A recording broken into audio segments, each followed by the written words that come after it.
Hello everybody, welcome to our special lecture on selected topics of advanced analog IC design.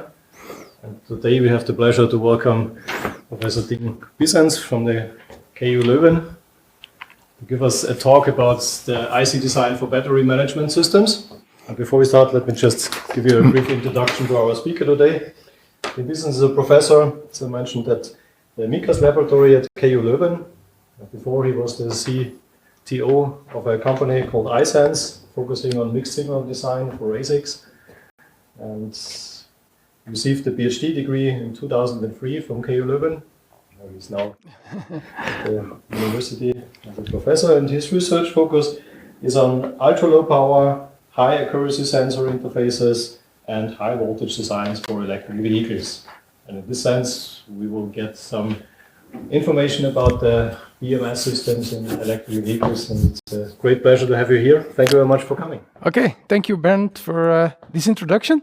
So, as stated, this talk is about IC design for battery management systems, and it's mostly about the work I've been doing when I was CTO at Piessens.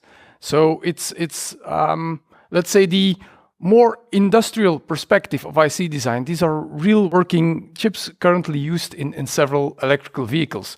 So before we get started, it's always good to get to know, and Professor Dutchman already gave me a very nice introduction.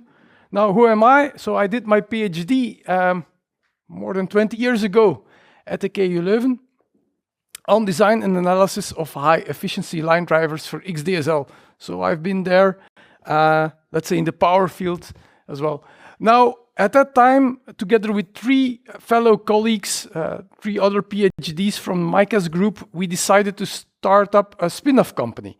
A company called ICSense, which was focusing on mixed signal sensor interfaces. So you might think now the talk was about battery management systems, but it's more about sensors for battery management systems. It's how we control our batteries. So I've still been in contact with the also with the academic community and the technical community. So I've been in the ICC TPC for more than 7 years. I'm in the SRC steering committee. And here I am as one of the distinguished lecturers of the IEEE Solid State Circuit Society. Now, last September, I started the position as professor at the KU Leuven. Why? Because I wanted to share a bit my experience from industry towards the next generation. Before I kick off, I also want to acknowledge my previous company. And I want to say something so you get to know them. Now, ICSense is an ASIC design house, was founded in 2004 by 4 PhD students, of which I was one. And we're focusing on sensor interfaces in 5 different fields: automotive, medical, consumer, industrial, aerospace. Aerospace was very little and it's almost dropped. And the main focus was on sensor and MEMS. And when you are doing MEMS, you automatically are doing high voltage. What do I mean with high voltage? It's not 2 kV or something. No, it's all voltages which are elevated from the standard CMOS voltages. We are dealing with 40 volt, 80 volts, 20 volts, and so forth. Now, with all sensor systems comes power, batteries. That's very important. And of course, low power and communication. Now, how did the company go? We went from, let's say, the typical startup garage-like environment. So we were sitting there, you see, in a very small office with 4 people, trying to get things moving and get things done. We're doing at that time only custom analog ICs, building blocks, basically for big companies. And then we ramped up. We noticed that basically building blocks, it's good to start, but it's not, let's say, a healthy way to grow. We need to build systems. People are waiting for real systems. So we established a digital team, and we were able from 2011 to really build large mixed signal ASICs and supply them. So we grow, and also our test area grows. So at the beginning, we did our tests of our building blocks also in this office. So really the garage mentality, let's say. Then we went from 50 to 100, 300, square meters of test area. In 2022, we opened a second design center in Ghent, and we had our own ATE lab where we do our production test development. Now, this also did not go unnoticed. Since 2017, Piessens became an independent TDK subsidiary, which means that Piessens as a company is part of the TDK group, but it's not working only for TDK. At most, that's the agreement, at most 50% of the revenue can come from TDK-based products. But for Piessens, it opened up the world to let's say, big customers, and to really provide directly towards tier 1 companies in the automotive field. Now, okay, this is a bit the background. Now let's start with the technical content of this talk. And I will start with an overview of a battery management system. And we need to start, when we start talking about the battery management system, we need to start talking about how does a battery work? Because we need to know how it works before we can manage it. Then we go over why is a car built of a battery stack? Why do we have this stack? And how can we control this stack? And we will see there are two major parts in this.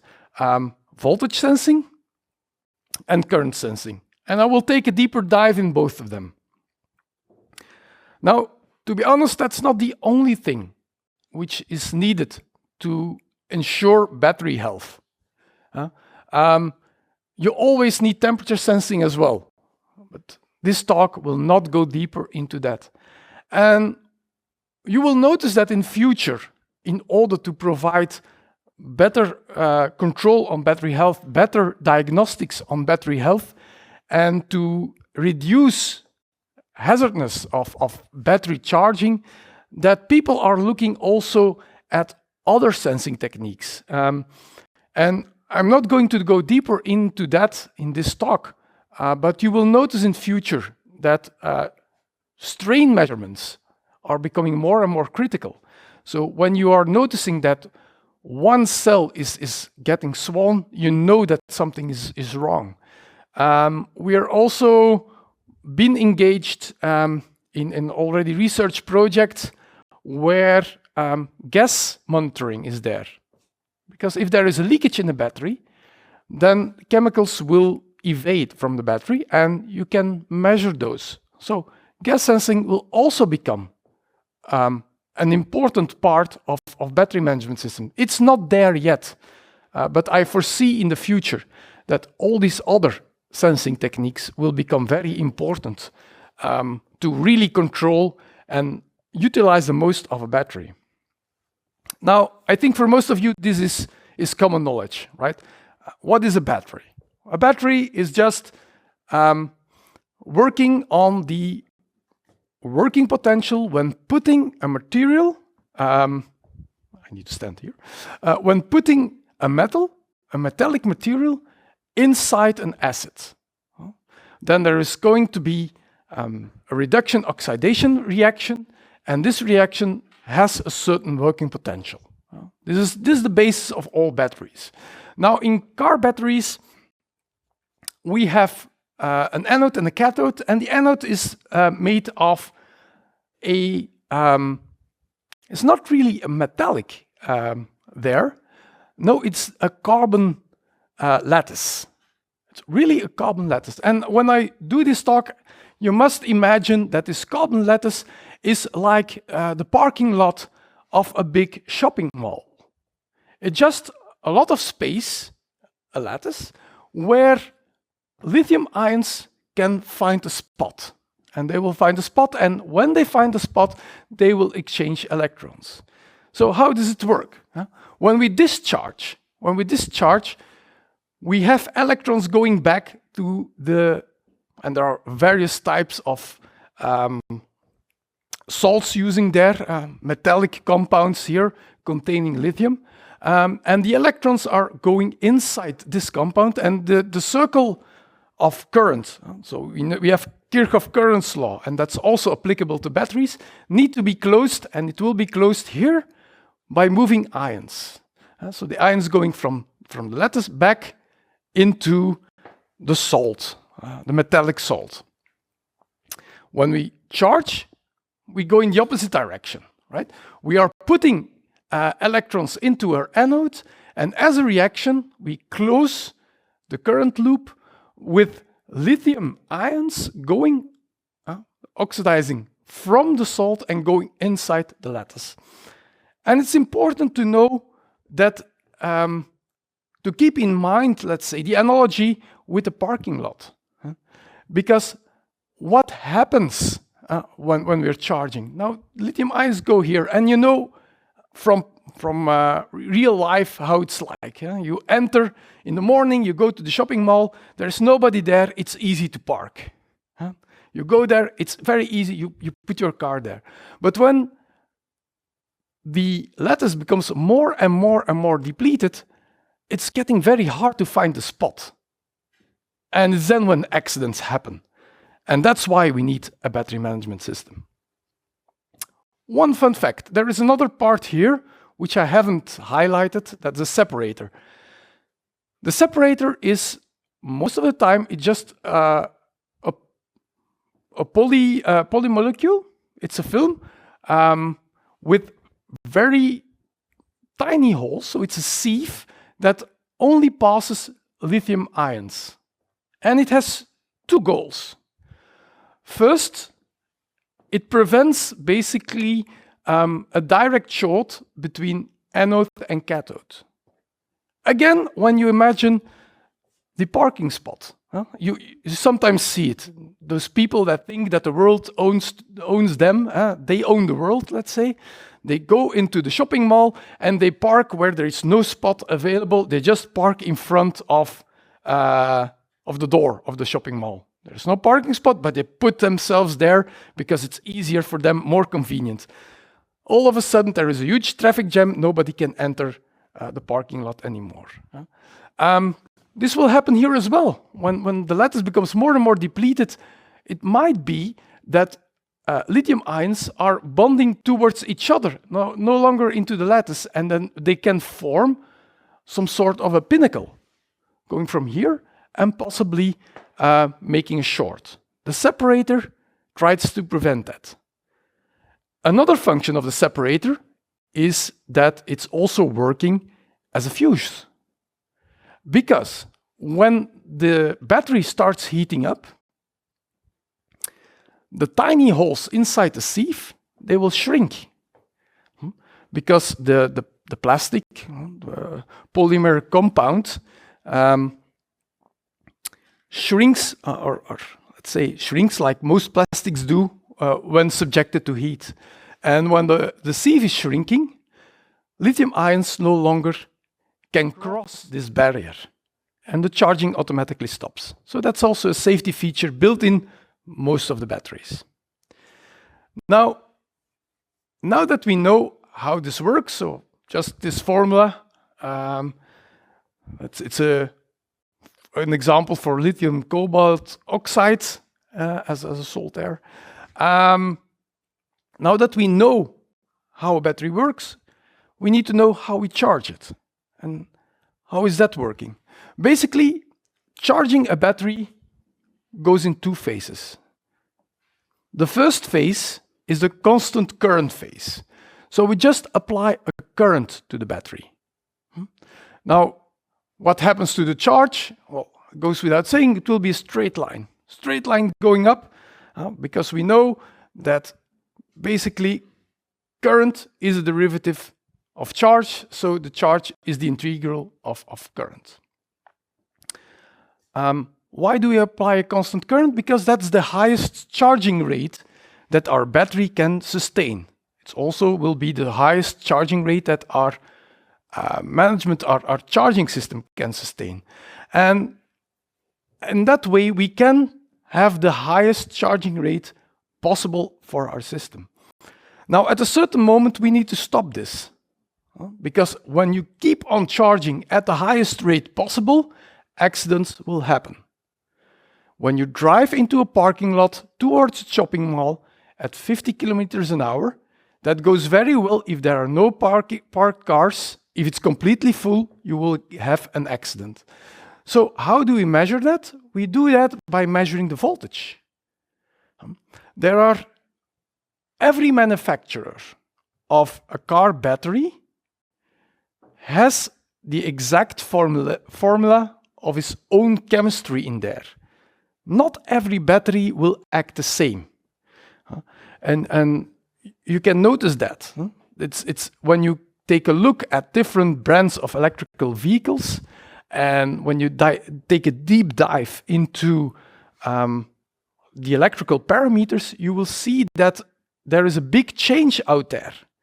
Also nowadays, with the advanced technologies, there is a big difference in charge density or energy density of these batteries. And that's due to the specific chemistry of the different suppliers.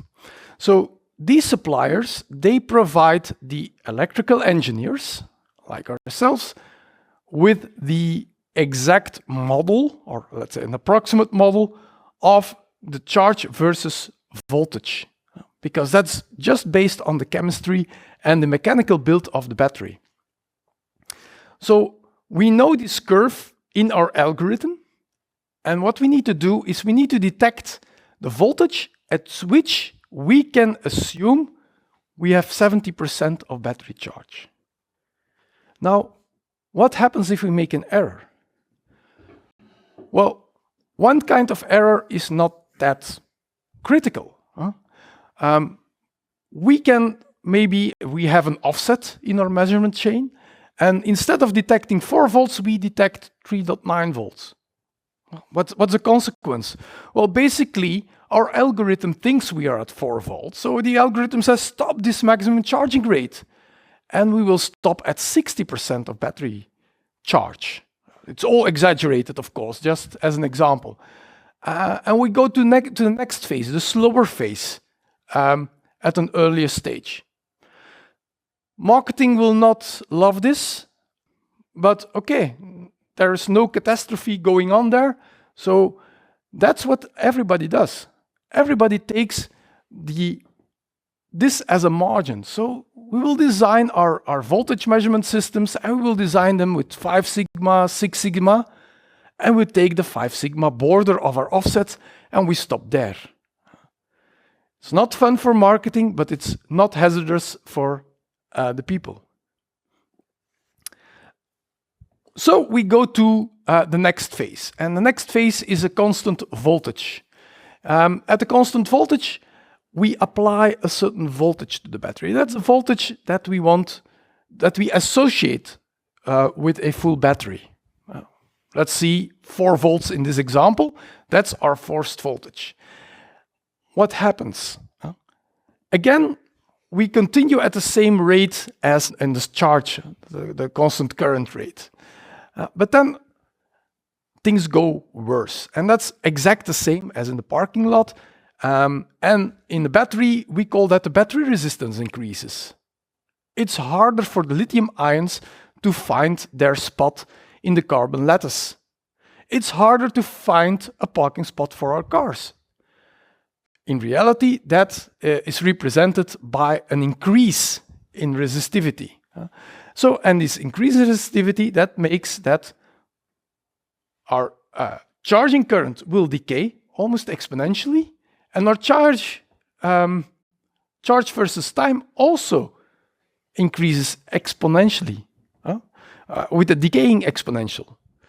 And that's why when people ask me, how can you drive with your electrical car to Austria from Belgium? I say, very easy.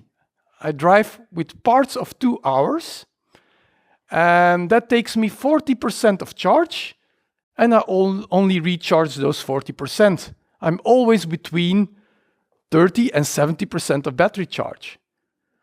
But then your battery is not full, okay? But the time it takes to get to a full battery, that's enormous. And that's not worth the trouble and not worth decaying your battery, because overcharging your battery decays your battery life. Now, what happens if we make an error there?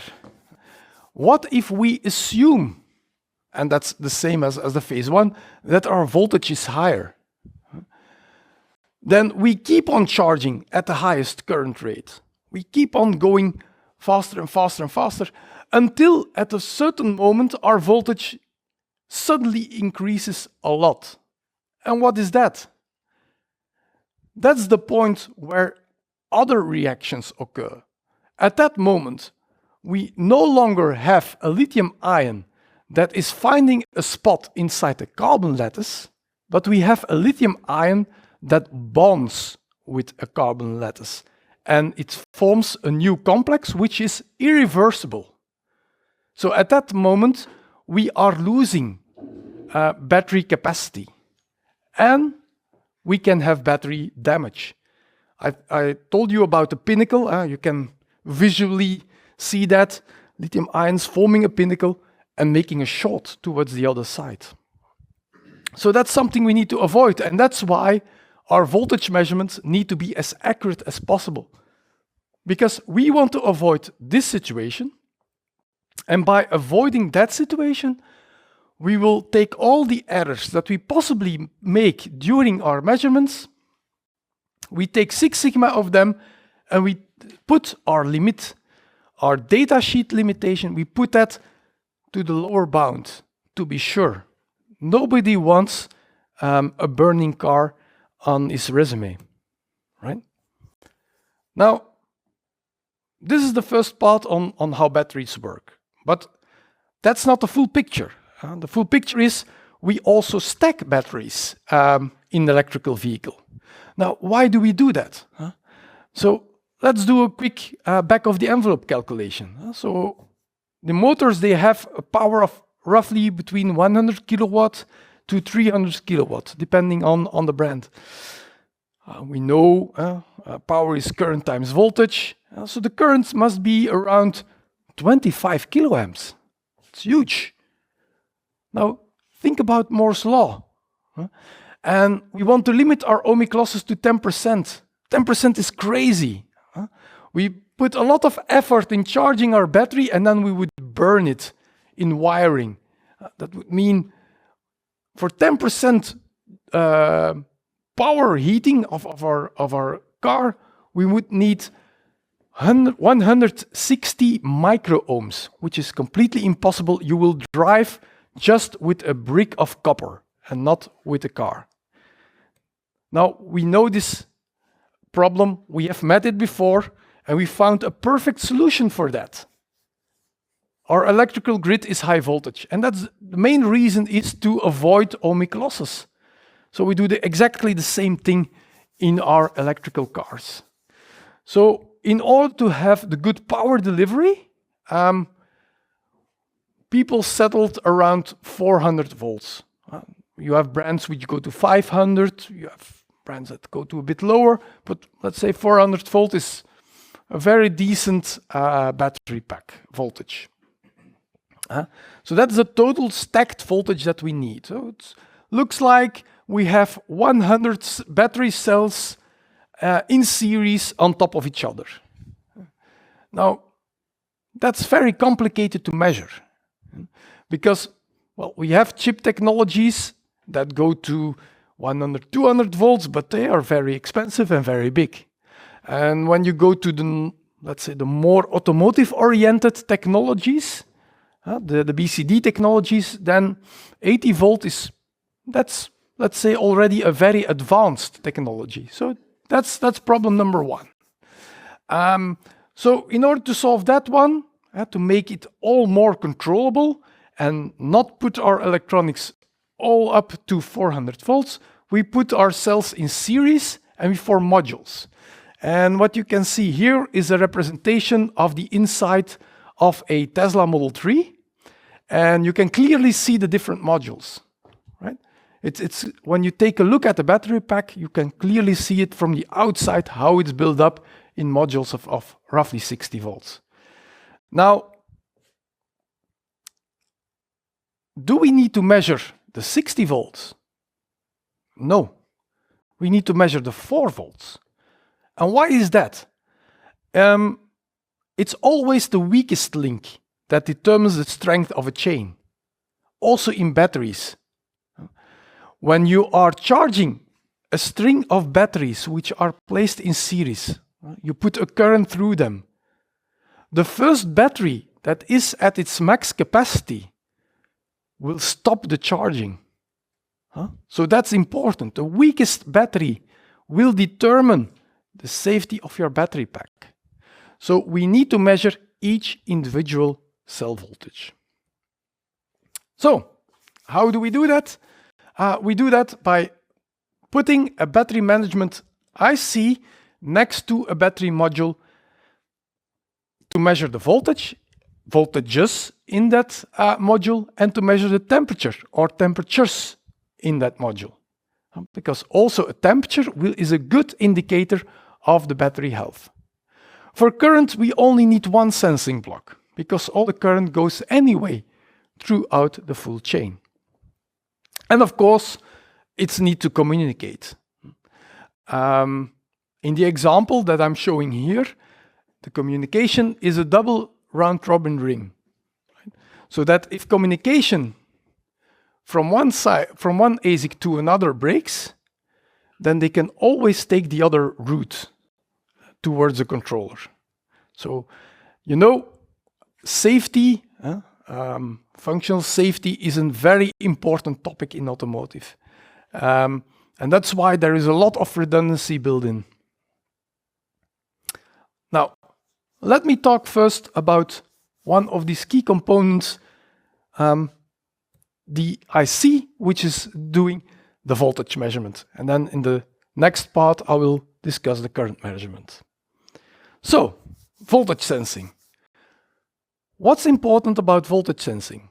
Voltage sensing is a very, let's say, established field in electronics, but it's not that easy when taking that into account in a battery management system, because we need to measure 4 volts on top of 60 volts. So we need to level shift the voltage. We need to bring this voltage down from its common mode point, which can be anywhere between 0 and 60 volts, and we need to bring it down to, let's say, the voltage of the ADC, which is between 0 and 3 volts, for instance. I will talk about the problems you have when doing simple level shifting, and I will give you some pointers for improving the circuit. Another fact that I want to touch up is there is a problem. Basic component of a level shifter is a resistor, and we have some problems with resistors.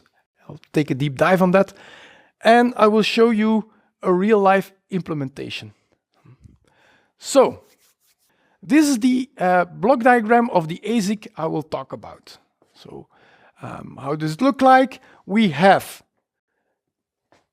all these level shifting chains, which are basically just resistive dividers, which bring down every voltage on our stack inside our low voltage range, which is at 3.5 volts. Right? We have several, of course, power management units that bring down the top of our stack towards medium voltage in between and the 3.5 volt low voltage. Why do we need that power management there? Well, basically, because you cannot supply your battery management system from the individual cell. It would be very easy, or easier, if you, for instance, could say, look, I will take my voltage from cell 1. Then I have a supply voltage from 0 to 4 volt, which I can work with. It's much easier to work, to supply your ASIC from a single battery cell than from a cell stack, right? The reason is basically then this cell 1 becomes your weakest link, because you're constantly discharging that, and you don't want that. You want a more equal discharging of your voltage. So that's why there is a lot of power management there. And although that's less efficient, because you do that with LDOs or with DC-DCs, so you lose efficiency, it's better than taking all the energy from a single cell. We have a readout chain, so we have a big multiplexer, demultiplexer there that's taking all these channels, an antecede, so the external temperature measurement, and all the diagnostic inputs, put it through a programmable gain amplifier, and then in an A to D converter, and then we have all the DSP working on that. On the other side, there is another thing, and that's communication. Communication is, I told you, those are 2 round-robin links, and it's been separated from the high voltage, in this case with a transformer. This is the more, let's say, older case. We are trying now also to do that with direct level shifting and also with capacitive level shifting. But this is a bit more robust between brackets.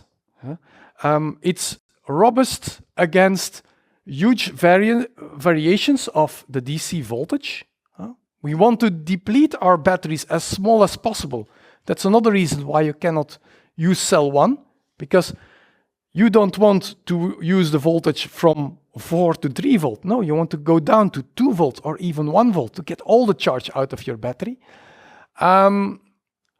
So the transformer is much more robust between these different ground levels of the ASIC than a capacitive interface, but it has a challenge as well.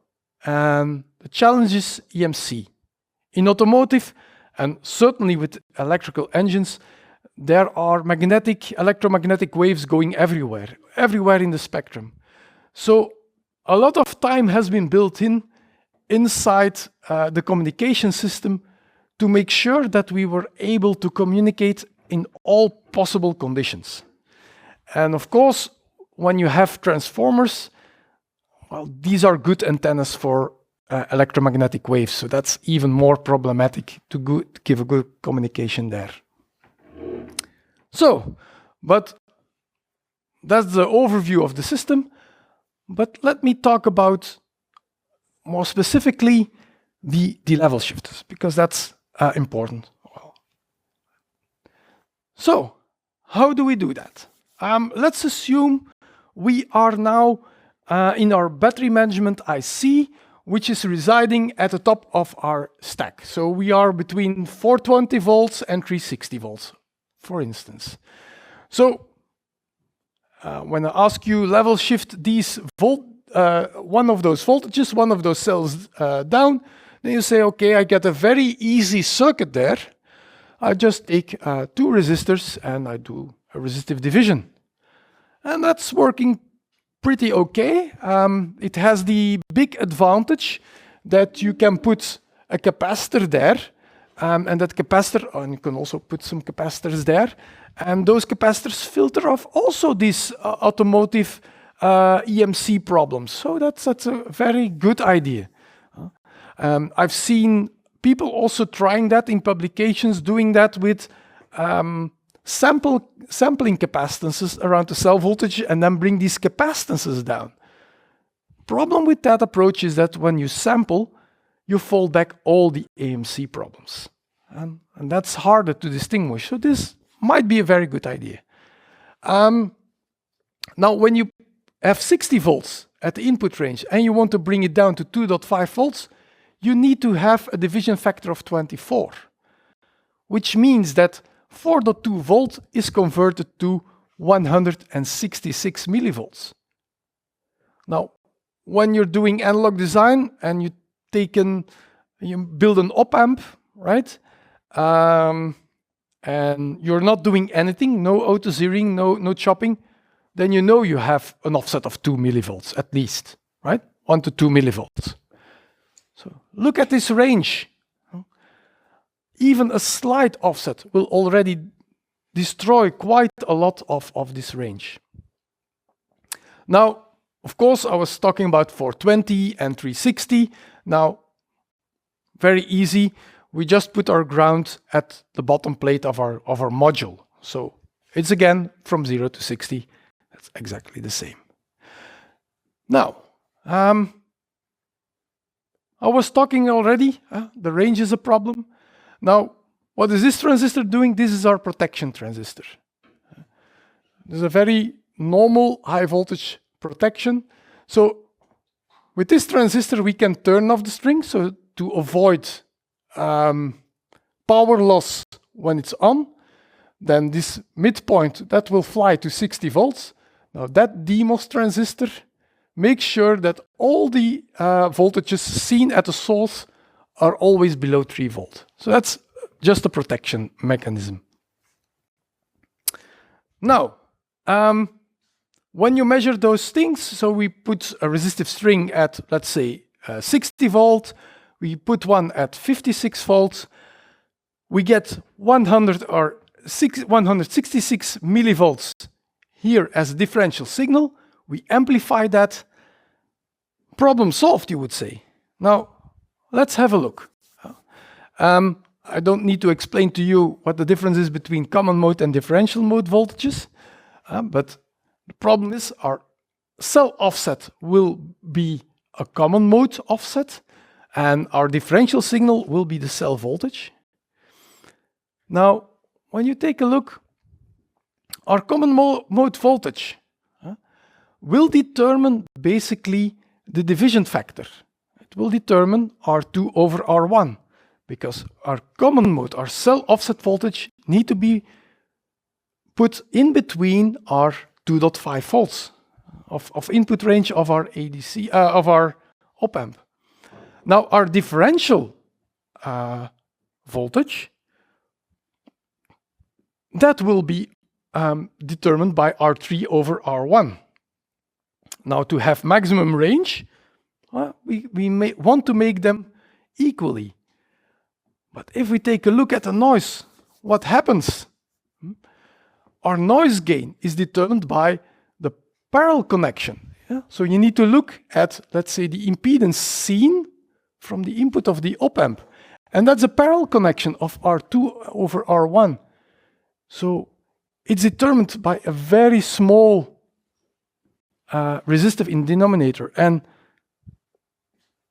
what can we see? We have way more noise gain than signal gain.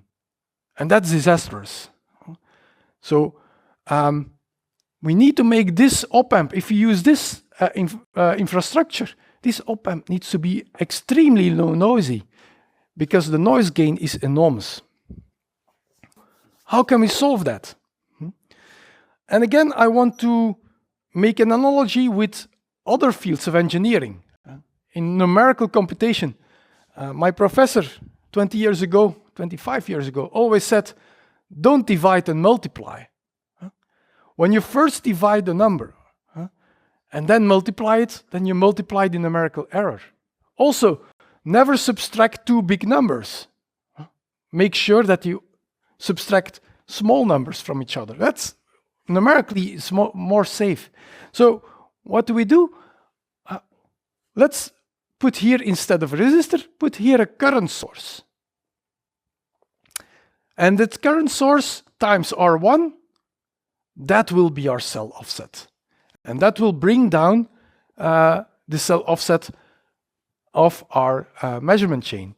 And if we don't do the same math as we done before, then we see that basically our differential gain is the same as our noise gain. Problem solved. Not completely, because we now need to create these current sources. How will we do that? Now, we have feedback, and feedback is a very good mechanism to create something.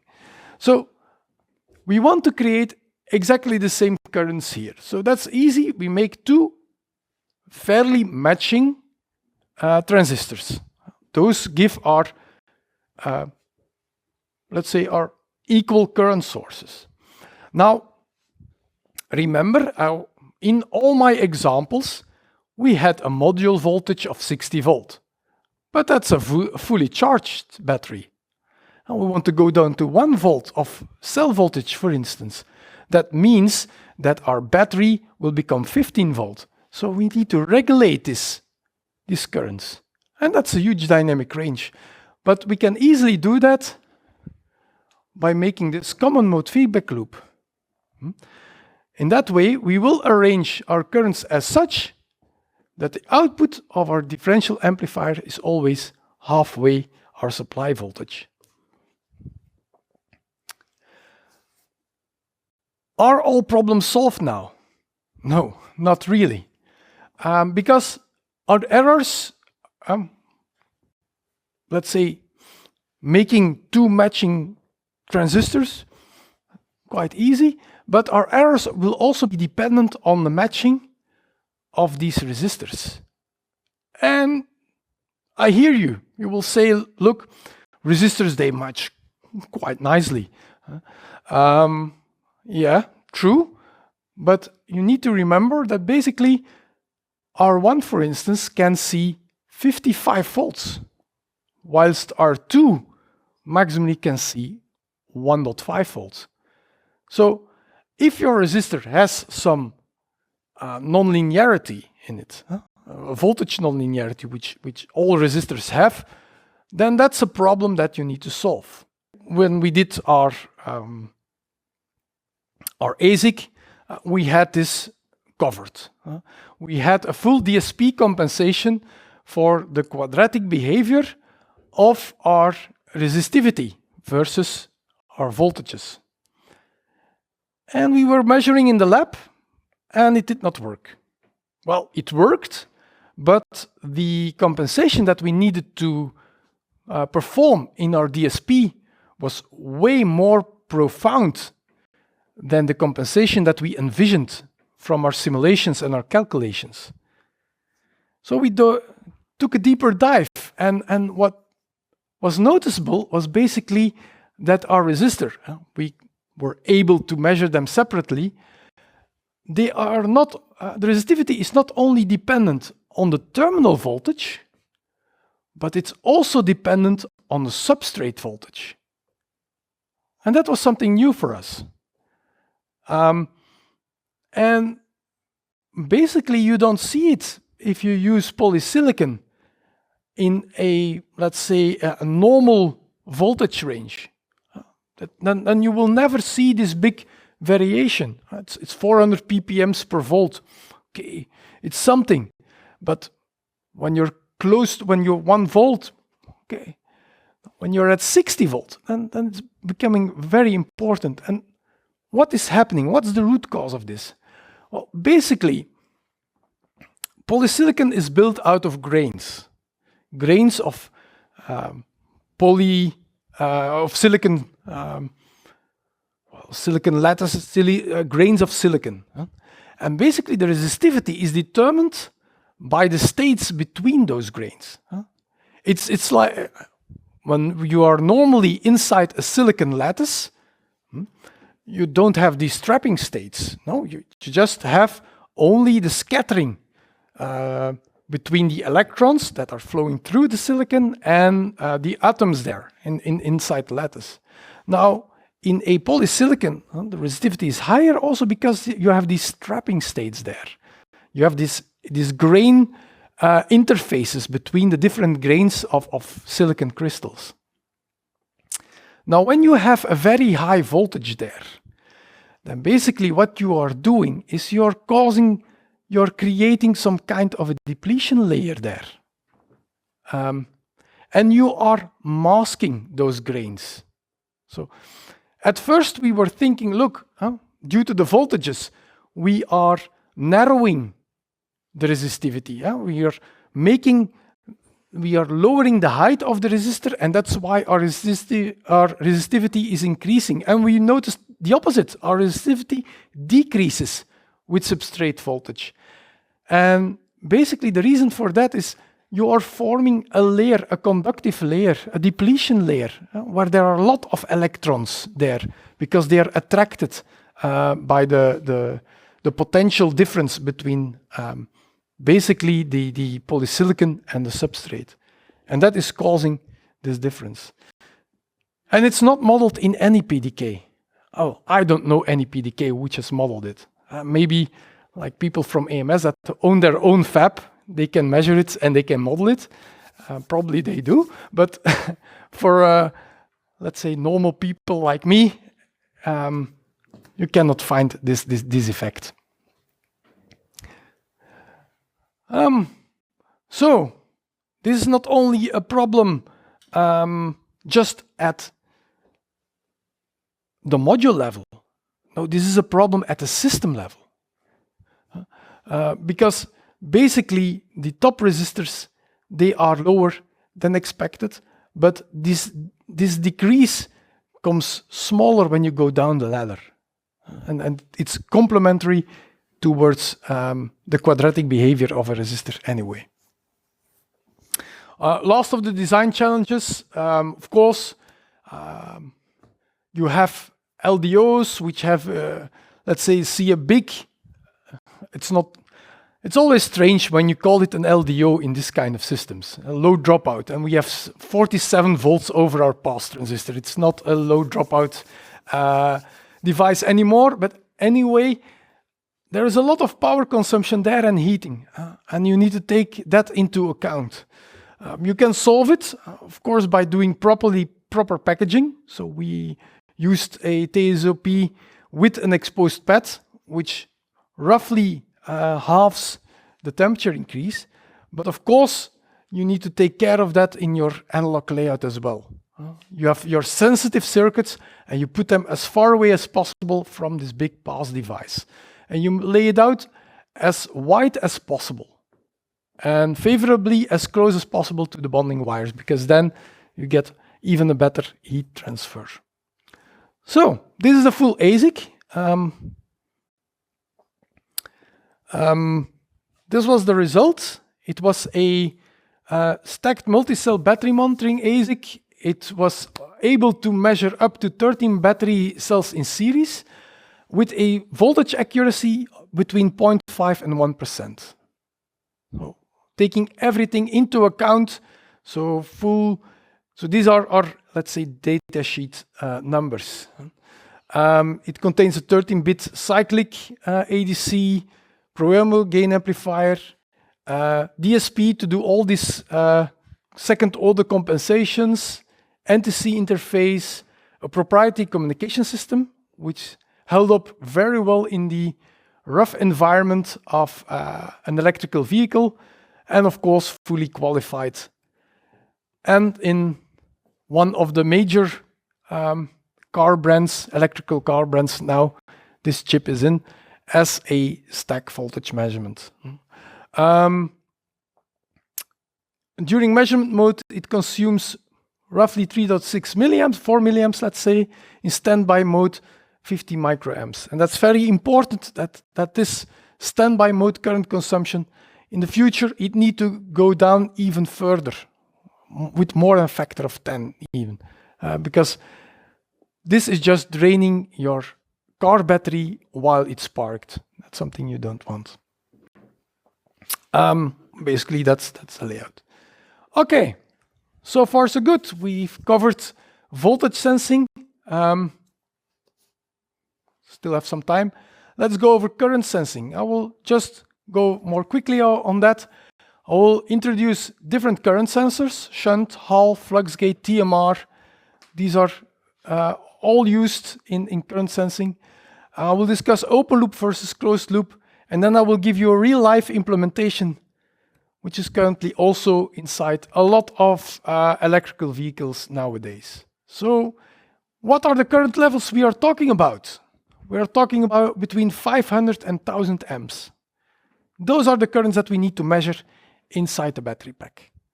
That goes along with all the calculations, the back of the envelope calculations I did in the beginning of the talk on battery management systems. So that's the range we need to measure. And there are two ways to measure it. You can do it resistively by just using a shunt, using Ohm's law, or we can use Ampere's law and we measure magnetism. Basically, magnetism is preferred. Why? Because then you can have full galvanic isolation of your system. And that's important because remember, we are working there with 500 volts, right? So now I will give a very small introduction that's very simple. What's the advantage of using shunts? Well, basically, it's the simplest approach that you have. The only thing you need to think of is basically this small lip here at the side. That's a Kelvin contact. You want to measure basically your shunt resistance, and you don't want the voltage drop towards your shunt resistance. Biggest problem, power losses, because the power needs to go through the material. Temperature coefficient of copper, it's 0.4% per degree, so that's pretty high. You know, in the battery we go from -20 to 80, 100 degrees. So, but it has a very high accuracy. It's well trimmed. That are the pros. Okay, then there are some other problems. Do you put your shunt at the bottom, at the ground, or do you put it at the top side? There are pros and cons for every side. High side sensing has the problem that you need a high common mode rejection ratio on your amplifier, and you need to level shift the signal down again towards your controller. But it has the big advantage that basically when you have leakage through the chassis, you can detect it with high side sensing, because the chassis in a car is always ground. So if something in your dud is leaking, well, basically you don't know that. And that's a problem. Magnetic sensing is basically, and we all know that, it's a current through an inductor that generates a magnetic field, and we can measure this magnetic field. And the very important thing is the third bullet. It gives an inherent galvanic isolation. You can measure a current also at the high side, right?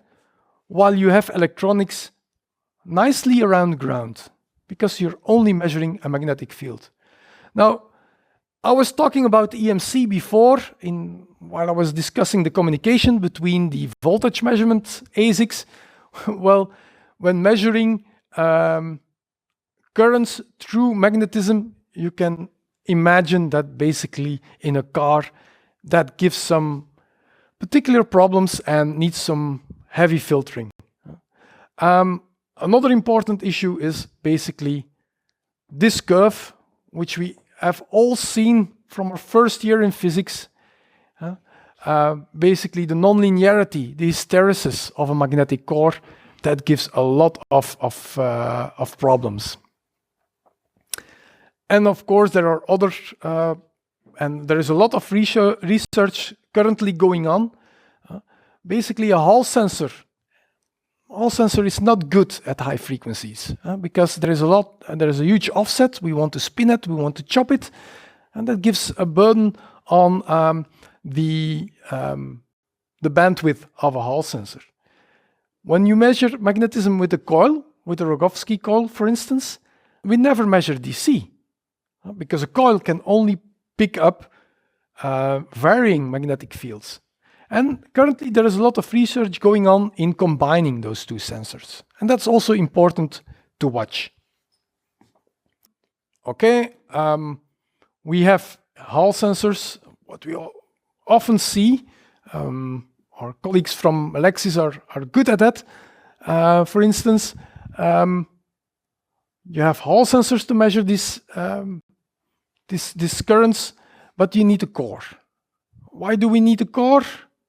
Because basically the sensitivity is not that big of our Hall, and we have a lot of issues with stray fields.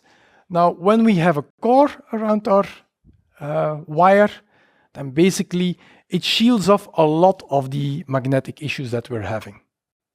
It's picking up mainly the field generated from our wire. But the problem is, of course, these cores are adding cost and adding a lot of area, 3 dimensions, because we don't want our cores to saturate. And it also limits our high frequency operation, but for Hall sensors, that's not that important. Another sensor, which is often used to measure magnetism, are flux gates. How do flux gates work?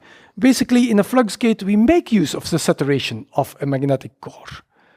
So what we are doing is we are going to excite a core with these excitation coils, and we are sensing the magnetism from this core with these sensing coils.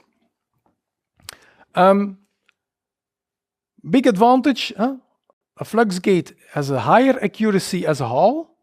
It's also less sensitive to temperature and other variations. It can be co-packaged with an ASIC, but it's less integrated as a Hall sensor. Now, how does it work? Basically, when there is no external field, the excitation, we can take any kind of profile, but at a certain moment, the core has been pushed inside saturation, and that's what you see. Then the current becomes flat, and there is no voltage picked up anymore at the sensing coils. Why? Because let's say the core is saturated, there is no magnetism, there is no varying magnetism anymore at the pickup coils. So what we see is basically VS1, as for instance the gray pulses, VS2 is measuring the black pulses, and when we add them together, we see a perfect flat line. Now, what happens if you put an external field in there? Now then, one of the two cores, you see they are excited differentially, will be put into saturation way earlier. And the effect is basically, for instance, or in this case, VS1, the black one, is way longer in saturation. It leaves saturation at this point, whilst VS2 is leaving saturation in this point. And when we add those two pulses, we can see at the output a pulsed voltage. And we can measure that. So the pickup pulses are no longer aligned. We measure that, this alignment, and by measuring this differential signal, this pulse width, we can say how much magnetism there is, and thus we can measure the current. Two more sensors. I need to speed up a bit. So I was telling you, Piessens, my previous company, is part of TDK. TDK has become big in magnetoresistive elements. So it's no surprise that also magnetoresistive elements have been used for current measurements. And you see this increasing sensitivity for the different flavors of magnetoresistivity. When we put a Hall element and we take that as we take the AMR as our baseline, then a Hall is 10 times less sensitive. A GMR is 10 times more sensitive, and a TMR, which uses the tunneling effect, is 100 times more sensitive. So we are going for that one in the example that I will show you. It's highly sensitive, but it has a high temperature drift, and also that we need to compensate for. So how do you read that out? How do you read out the TMR? Well, you put them in a Wheatstone bridge. Fair enough, easy solution, very straightforward. And what's the problem with that? Our noise, that's proportional to R. Power, of course, 1 over R. So what you want to do is basically you want to make your TMR sensors, you make them optimal for the noise that you need. So not that high. Now the problem is our impedance of our instrumentation amplifier, here depicted as just a voltage measurement, VG. That one needs to be way higher than our Wheatstone bridge. So we need, to obtain low offset, high current measurement, we need chopping or auto-zeroing there. and then we introduce another error. So again, it's always about reducing the errors in your measurement chain. And that's one of the problems there. Now, the largest problem, however, still remains the nonlinearity, the nonlinear behavior of the TMR and of possible magnetic cores that you need to filter off the EMC. Now, how can we solve that? Well, we solved it by using a closed loop operation. And here you can see the closed loop operation. Basically, we have the primary conductor, the current that we need to measure, the bus bar in our battery. And there we put our module, and you can recognize there the Wheatstone bridge with the 4 TMR elements. And we are measuring basically this Wheatstone bridge, and we want the Wheatstone bridge to be always balanced, so always having 0 volt. How can we make that 0 volt? Well, basically we do that by steering a current, a feedback current. So we make that 0. It's compensated by a feedback current which is flowing there through this conductor there to these feedback coils. That feedback coils, those will generate a magnetic field to compensate the field generated by the primary conductor. Why do we choose this closed loop? Well, basically, all the sensitivity variations, they are removed. The nonlinearity of our TMR is removed because we are using our TMR just in a balanced configuration. We increase the linearity. And how do we do that? Well, basically, what we need to do is we only need to measure this feedback current. If we know the magnetic construction of these feedback coils and the primary conductor and basically the mechanical organization of all those, we can determine the relationship between the current through the primary inductor and the feedback current. And this feedback current is galvanically isolated from the primary current and is way lower. We can make it way lower by using multiple windings in our feedback. And when the current is low and we want linearity, then we can use a simple shunt resistor. So basically all the problems which are corresponding with using a shunt for a current measurement in an electrical vehicle, those are avoided by this feedback configuration. And all the problems which are connected to temperature variation of the TMR and with temperature of the sensitivity of the TMR and with nonlinearity of the TMR, they're also avoided with this closed loop implementation. So basically, in this way, we are transforming all our electrical problems into magnetic problems, into mechanical problems. And that's something we like. We push our problems towards other people. Okay. Now, what's the main drawback of this? The main drawback of this is basically that the whole system now has a lower bandwidth.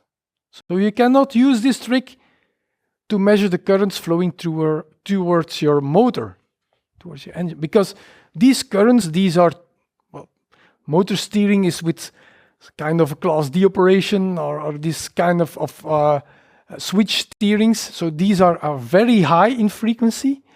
So you cannot use this technique for that. But for battery managements, that's everything is filtered off by the huge capacity of the battery.